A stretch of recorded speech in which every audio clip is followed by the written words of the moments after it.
Any questions, please?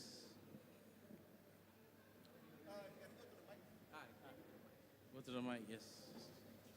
Hi, how do you play with such speed and clarity? Your name is? My name is Sufyan. Sufyan.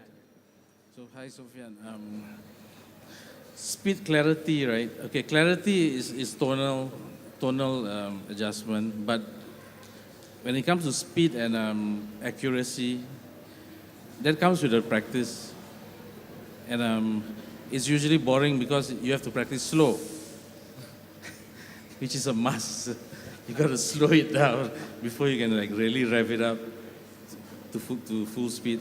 That's the thing. There's a little hard work there, but it's achievable. What you see being played, you can do exactly what we are doing and probably more.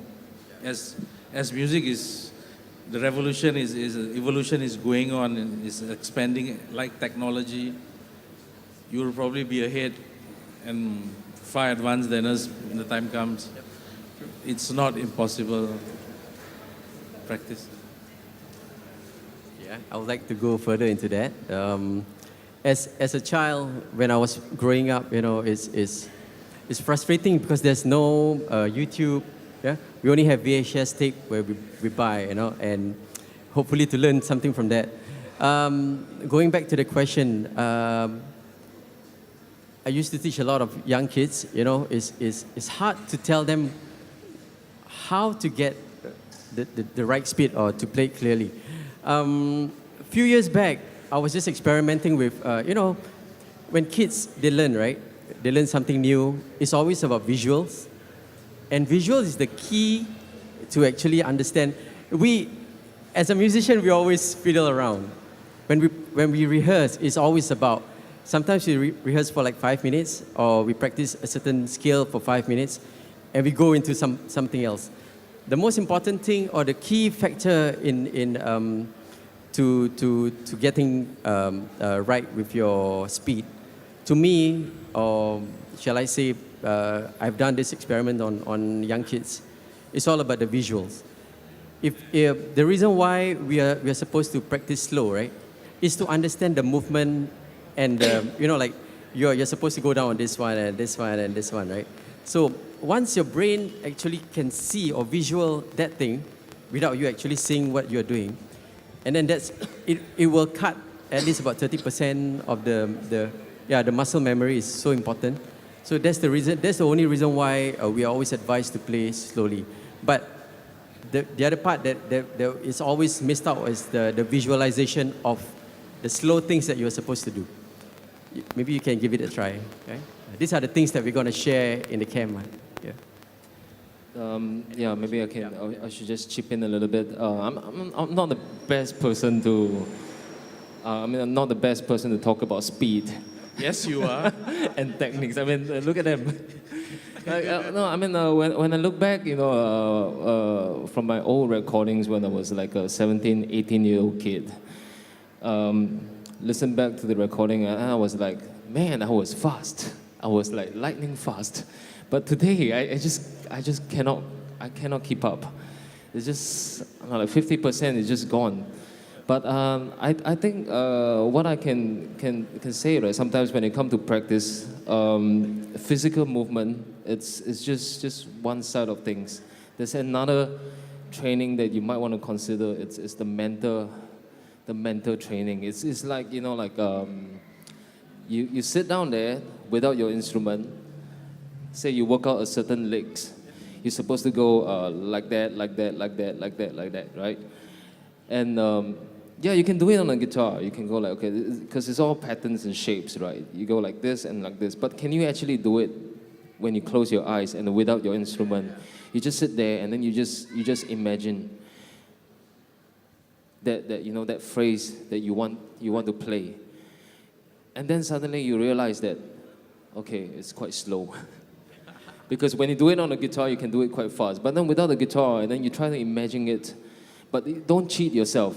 Don't cheat yourself. You just close your eyes and then you just try to imagine that long phrase that you've been working on for weeks. And then you realize that it's quite slow.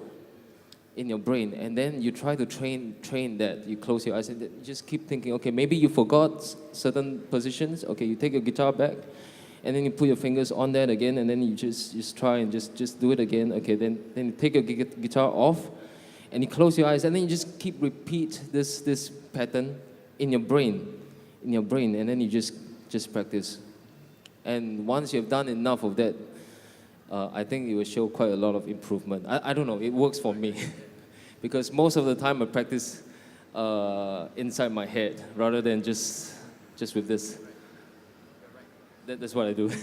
Building muscle memory. If you're Yeah. going to put it like a pin, like a pointer there, it's like building your muscle memory. Yeah, just try to close your eyes and just practice without your instrument. You visualize that the instrument is in front of you, and then you close your eyes. And I tell you, it's quite mind-boggling. And after a while, right, you realize that your mind is quite fried. It's like, it's quite tedious. It's a tedious exercise. But I read somewhere scientists have research has shown that if you practice with your mind, and it's as good as practice on a physical instrument. Sometimes it helps, but you have to have a very strong mind and make sure that your mind is not fried at the end of 5 minutes.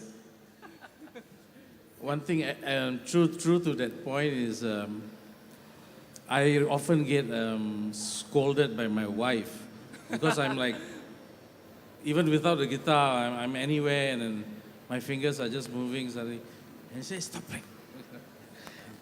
It's it becomes that, it becomes you. Yeah. I hope that answers your question. Yeah. Thanks, Sophian. Any more questions, please? Yes. Hi. Yeah, I want to know, like, you have been in the music for many years, right?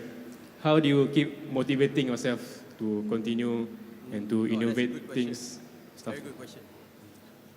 I went through phases where it was negative. I'll be honest. Not every day is a Sunday in life. There are the down days. But to pick you up, right? I went through a phase where I hardly practiced. Just did it for work, made it like a job, because I had a job in music. So it was more routine. It became very stalemate.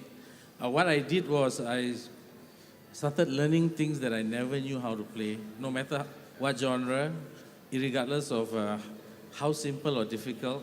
Just keep on adding something new to your arsenal or your repertoire, or basically your knowledge. Just keep on adding. Whether it's jazz or you go into fusion, you want to go into something new, Latin, flamenco, name it, any genre, just keep adding. Provided you have the fire. But if there are times where it's okay to take a break. A break is good. It's done me, I recently had a break and it's done me really well. I'm back full fire. I just want to share also. It's funny that he said, like, you sometimes you just need to take a break from what you want to do. Like, I recently discovered, I love cooking.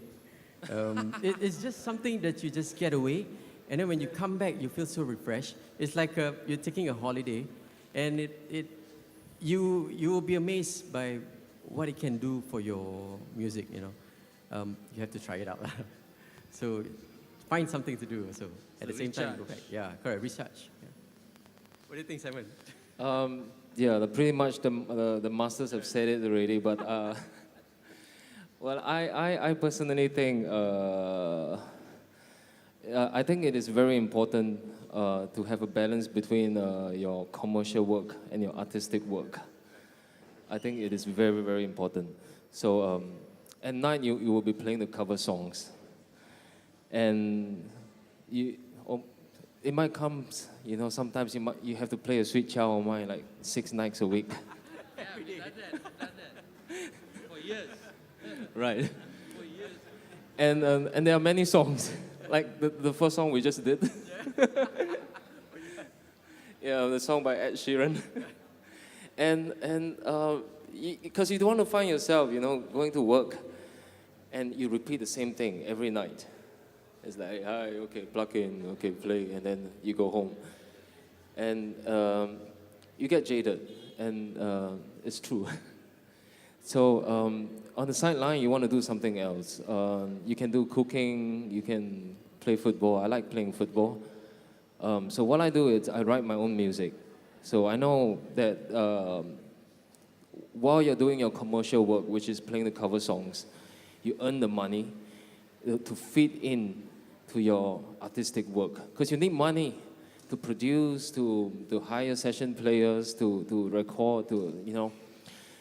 And where do you get that money from? You get the money from your work, which is your nightly work.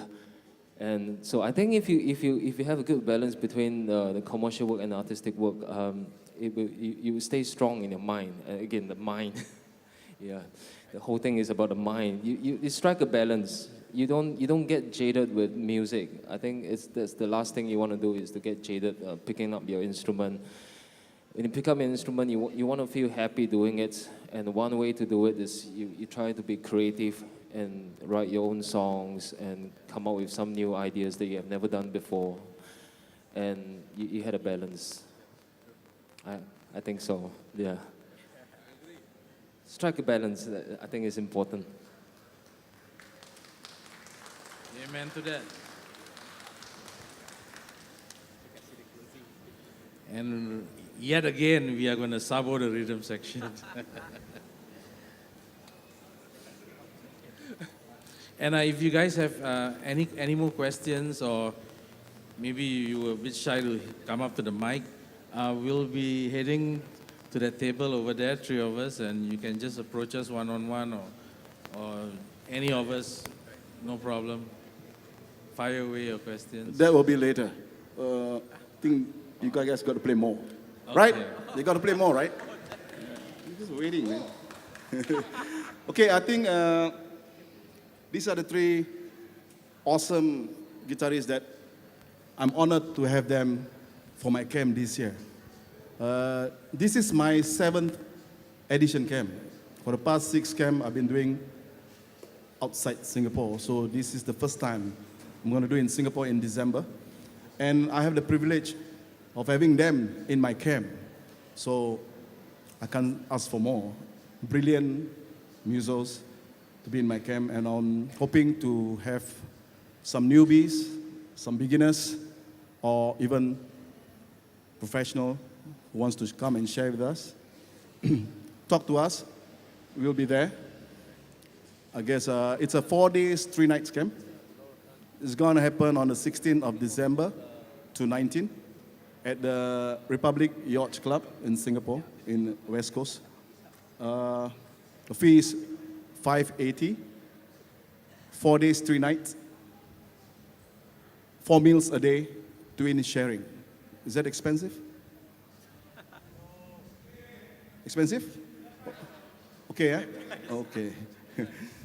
Hopefully, if I can get some fun, I will just slice it to half. Hopefully. For now, we stay that way. If you guys want to register today, we don't ask any cash now. Just register, we will call you. You have until December, you can even pay installment, $580. We have drums, we have bass, we have keyboards, and hopefully we'll have violins and vocals. Hopefully, yeah. I've lined up amazing instructors for the camp, and then I have special guest artists from Malaysia and Indonesia for the camp. Everything full packed for you, just in 4 days. Okay, I will let this guy continue what they want to do. I don't know what they want to do. Okay. Bang, I just want to follow up on what he just said. Actually, for guitar players who are joining the camp, right, there's something I'll just unfold the secret here a bit, share a bit of secret. You guys are going to get a chance during that 4 days, 3 nights. You guys are going to get a chance to jam with some of the best rhythm sections in Asia, actually. That's a promise. Yes. The guys that are going to be playing with you in the camp, they were just on stage at Java Jazz a couple of days back. So yeah. People like Chick Corea, people like John Patitucci, you know, something like that. No, that's, Joke aside. It's you can ask. I think I have 3 campers or 4 ex-campers here. Maybe they can help us to spread some words about the camp. If it's bad, tell them it's bad. Okay. Yeah. If it's good, Be just honest. be honest. Okay. Be honest. Okay. I want to ask a question to these guys. If I got a progression of 251, let's not talk about genre, just 251 in any key. What is your physical mind in the first place? What do you think about improvisation? Solo on the 1 chord. I'll probably do a solo on the 1 chord. Then I'll find the 6 chord.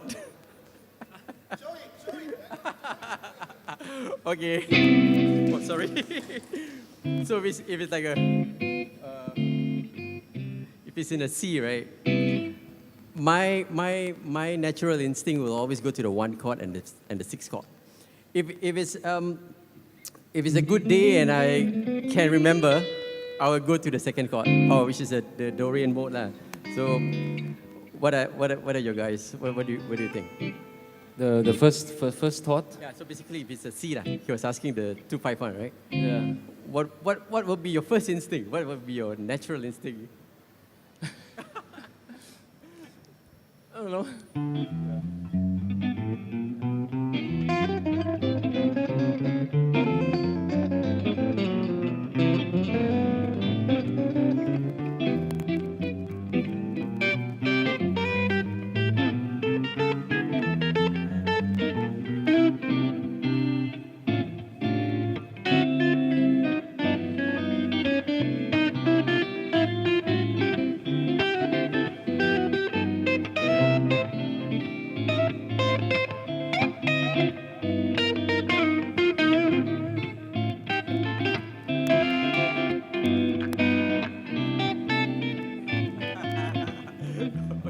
Okay, let's explain.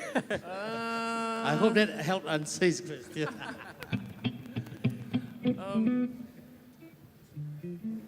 Okay, for me, I actually, I this Singlish term, I call it langa. Because if there was it was based on a certain scale, a certain chord progression, there is a key. But even if you langa the wrong note, right, you just move to the next note and you're in back. Seriously, you're back in.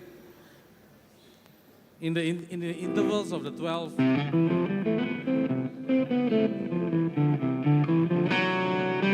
Next to it, you're back in. You're back in. So and you're back in. You're back in. Langa. But the trick to the langa is your groove and your time. So basically, a strong rhythm and a strong groove will save your butt. I think about chords. D minor. You can think more, like minor 9, 11, and when it goes to the 5 chord, there's a lot of things for you to think, though it's just a dominant chord, right? But it can become like or even, it really depends. Then the 1 chord comes in, and everybody knows this. But you can go the major 7, a G over C, a 6/9 chord, a major 9. If you want to, this is a nice one. Or you can even put a sharp 4 and give that Lydian. So you can go 2, 5, 1.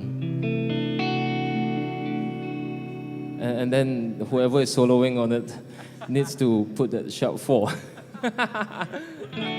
And sometimes you can have a 6. Yeah, Yeah, dominant 6. Dominant. So yeah, and then a scale. I don't know. Scale will be a C major scale. That's it. But of course, when it comes to the 5 chord, that's where the interesting things comes. You can do it like a, and go back to the 1 chord again. So you might be playing on a C major.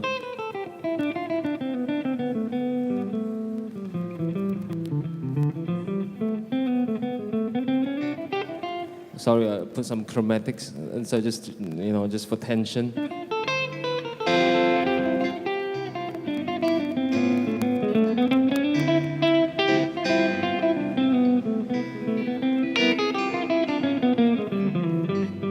So when the 5 chord comes in, and you go like, okay, this is my chance.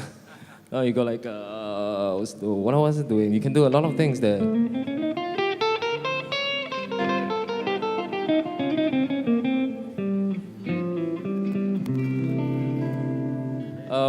Basically, all the altered chords used over the 5 chords because it's 5 chord. 5 chords is meant to give you that extra tension before you resolve. Yeah, so if you ask me, what do I think? I think about groove first most of the time. I mean, if it's a swing, then you have to think about the bounce, and you gotta go like. And you gotta know where you want to accent your note, because I think the importance of the picking is very important because nobody wants to play like.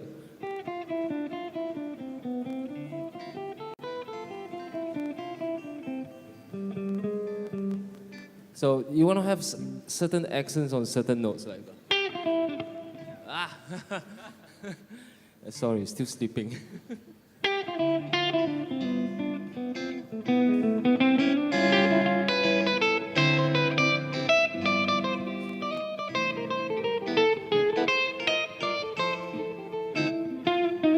Like, certain notes are soft, certain notes are loud, and then that's a very important element when it contributing to groove.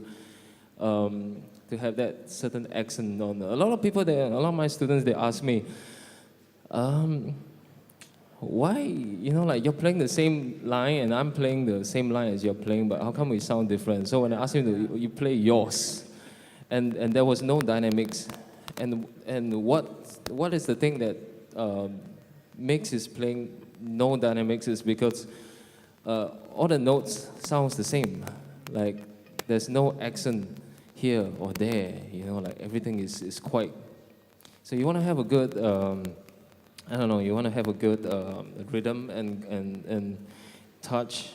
You gotta have like certain accent on certain notes that you want to highlight. So the first thing usually I think about is I try to get myself into the groove first. And once you get into the groove, I think it's quite easy to do things later. You can be playing the wrong thing, it doesn't really matter. Seriously, you can play the wrong thing, but if your groove and your timing is there, it really doesn't matter.